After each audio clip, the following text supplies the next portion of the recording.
Hey everybody, it's Jared here at Big Pine Sports. So if you just caught my last video, my baby Defender Limited is going to its new owner.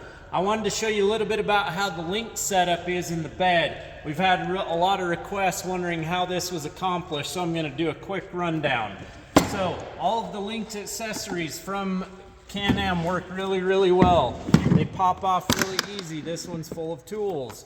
You can put a spare belt on the bottom as well. Then inside the bed space, I've installed the Link's mount. So anywhere you can install these mounts, you can actually use the Link system. It works really well. Same with the cooler.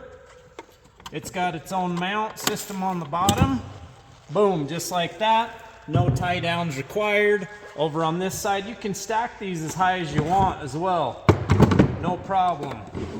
No problem. Fill your machine full of all your goods, all your jumper cables, fire starter, all that good stuff so you're prepared when you leave. And the fuel caddy is also link mounted.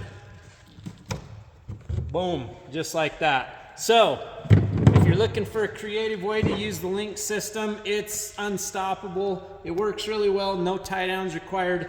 Anywhere you can mount these, you can stack these babies up. 435-427-3338. Check us out on the web at bigpinesports.com. Have a great day, everybody.